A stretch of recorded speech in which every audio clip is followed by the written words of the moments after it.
premier menteur de la race humaine. Genèse 4, 8,9, le chef de la puissance des ténèbres. Depuis la destruction du monde par le déluge, l'esprit de Cain qui est réservé sous l'obscurité dans des liens éternels, jusqu'au jugement de la grande journée Jude 6, et l'esprit de voleur qui vient que pour dérober, tuer et détruire, Jean 10, 10, l'œuvre du Seigneur Yeshua, c'est-à-dire pour contrarier ses pas, Genèse 3, 15. Caïn est donc l'incarnation officielle de Satan dans la chair, le prince des enfants de la rébellion dans la postérité du serpent. Comme la personnification de l'esprit du mal, un djinn 3h12, de l'esprit du raisonnement subtil d'indépendance qui résidait dans ses parents, Caïn devint le diable authentique, l'ennemi de Dieu. Caïn est donc le résultat de la chute de l'esprit de l'homme dans la chair, et non point le résultat de la chute d'un ange mythique qui se nommerait Lucifer. La cité de Caïn ou cité des anges. Par opposition au culte à l'éternel établi par Seth, Caïn fonda le culte de l'intelligence, confrontant la lumière de l'esprit de l'homme à la lumière de l'esprit de Dieu. Caïn fut celui qui construisit la première cité et la nomma Enoch, d'après le nom de son fils, Genèse 4, 17. Il ne faut pas comprendre ici le mot cité dans le sens moderne d'une ville. Dans le texte hébreu, le mot employé zétiré vient de ur qui signifie ouvrir les yeux, c'est-à-dire un réveil qui contrôle, une position élevée. Rouza John Rushdoni, Revolt Against Maturity, nous dit que ce mot porte une signification démoniaque de vengeance et de terreur qui provient d'un démon contrôleur. Tandis que le mot Enoch signifie initiation et consécration, et porte la notion de sacré. Nous trouvons ici tous les éléments d'une religion organisée qui domina la nouvelle civilisation des Canites par la force et la terreur. Elle est consacrée à Cain qui en est le grand initié, le dieu soleil, et le souverain pontife, et son administration est entre les mains d'illuminés et de vigilants qui possédaient une science prodigieuse.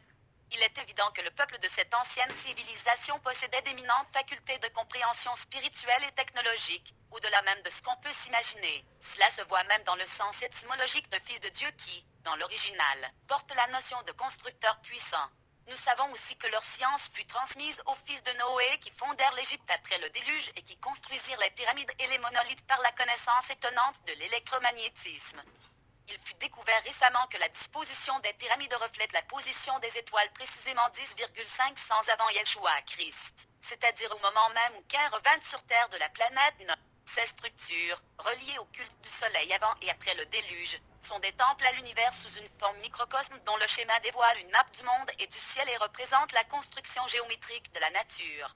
Leurs dimensions intérieures et extérieures racontent les relations mathématiques des principes universels. Leur tout fut de laisser une encyclopédie indestructible de l'homme et du cosmos qui incorpore le spectre entier des champs d'énergie connus et inconnus. Il faut mentionner ici que la science de l'électromagnétisme par laquelle les constructeurs des pyramides firent flotter dans les airs d'énormes blocs de granit, fut redécouverte dernièrement par le Dr. Petema, professeur de physique à l'Université de Nottingham en Grande-Bretagne, d'Ottawa Citizen, le 12 avril 19, qui travaillait sur un projet expérimental d'antigravité. Selon Rouza John Rushdoni, la cité de Cain fut une imitation du Jardin d'Éden, par laquelle il voulut établir un nouveau but et une nouvelle communauté basée entièrement sur l'indépendance de l'homme, plutôt que sur la loi de la parole souveraine de Dieu. L'homme fut chassé en dehors d'Éden vers l'est ou l'Orient, le pays où le soleil se lève, le point de départ. L'homme cherchait ainsi un nouveau commencement, mais Cain cherchait un nouveau début sans Dieu et contre Dieu. Cette cité, imitation de la cité de Dieu en Éden, fut construite en réalité comme un défi à Dieu, un acte d'agression contre Dieu, et un nouveau début désigné uniquement pour usurper le début de Dieu en Éden. En créant cette nouvelle cité comme un nouvel Éden, et en fermant les portes à Dieu, Cain s'établit comme le nouveau créateur à la place de Dieu. Ainsi le monde était pour avoir un nouveau début en Cain, sous la condition de fermer les portes à Dieu. Nous voyons ceci dans la traduction étymologique de Genèse 4, 23. Et Lémec dit à ses femmes, Ada et Psia, écoutez ma voix, femmes de Lémec, prêtez l'oreille à ma parole, oui. J'ai tué un homme pour ma séparation d'avec Dieu, et un jeune homme pour mon attachement à Cain. La cité de Cain fut donc un royaume, un empire qui incorporait tout notre système planétaire, sauf la Terre, car tout ce qui fut en rapport avec le Soleil était sous sa domination. La location centrale de sa puissance demeure toutefois énigmatique. Cain construisit le centre de cette nouvelle civilisation dans le pays de Nod, comme nous avons déjà vu. Nous savons aussi que le mot Nod signifie erré et exilé, et qu'il correspond en grec au mot planète d'où nous avons le mot planète. Nous avons ainsi l'indication que le pays de Nod fut une planète dans notre système solaire où Cain et sa descendance habitèrent après qu'ils furent bannis de notre terre. Genèse 4, 11, 14, 16. Les découvertes récentes des sondes spatiales de la NASA nous permettent d'identifier la planète de Noc comme étant la planète perdue de Astra ou Phaéton dont Mars, qui en fut le satellite, servait de base à Cain. C'est en effet sur Mars, la planète rouge, que nous retrouvons cette base de Cain comme étant Sidonia, nommée aussi la Cité des Anges par plusieurs recherchistes. Tout comme sur Astra, Mars aurait été transformé par les Canites en un nouveau jardin d'Éden, un jardin matériel par opposition au jardin spirituel de Dieu.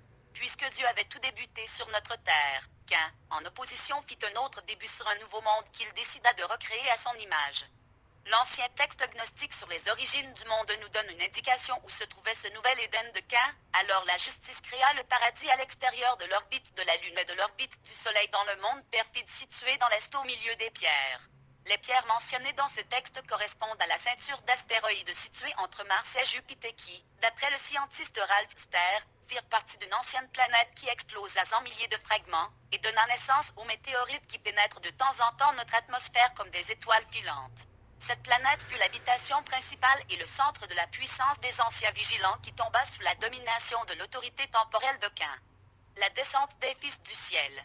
Nous arrivons ici aux anges qui ont péché et qui sont enchaînés dans l'abîme, parce qu'ils n'ont pas gardé leur origine et ont abandonné leur propre demeure. Le contexte de 2 Pi 2, 4 qui est relié à Jude 6, nous indique que l'apôtre Pierre situe les anges ou les messagers qui ont péché dans le temps de Noé avant et après le déluge. La rébellion de Nemrod immédiatement après le déluge n'était qu'une reprise de la rébellion de Cain d'avant le déluge. Il n'y a aucun doute que ces versets se rapportent à Genèse 6, 1, 7, où nous voyons la déchéance des fils de Dieu qui furent remplis de malice, l'imagination des pensées de leur cœur n'étant que mal en tout temps. Genèse 6.5. Ces anges déchus ou fils de Dieu qui ont abandonné leur propre demeure se rapportent à la branche des vigilants qui se soumirent à la direction de Cain.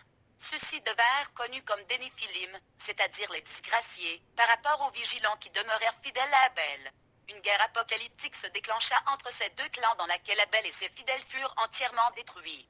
À la surprise de Caïn et de son clan de Néphilim, Dieu suscita un remplaçant à Abel, le troisième fils d'Adam qui se nomma Seth et dont le nom signifie substitut. Ainsi Caïn a mis en motion son plan d'invasion de la Terre à partir de la planète Noc, se servant de ses bases sur Mars et sur d'autres planètes pour monter une stratégie d'infiltration.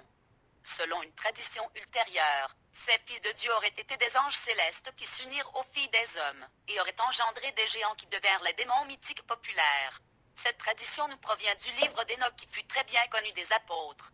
Ayant disparu pour longtemps, le livre d'Enoch fut découvert en 1773 par James Bruce dans un ancien manuscrit de la Bible éthiopienne, où il fut inséré juste avant le livre de Job. On en trouva une copie en 1947 parmi les manuscrits de la mer morte. Ce livre exerça une certaine influence sur le Nouveau Testament d'où nous voyons Jude lui attribuer une certaine autorité, Jude 14-16. Il est cité dans le testament des 12 patriarches, dans le livre des Jubilés, et dans l'épître de Barnabé.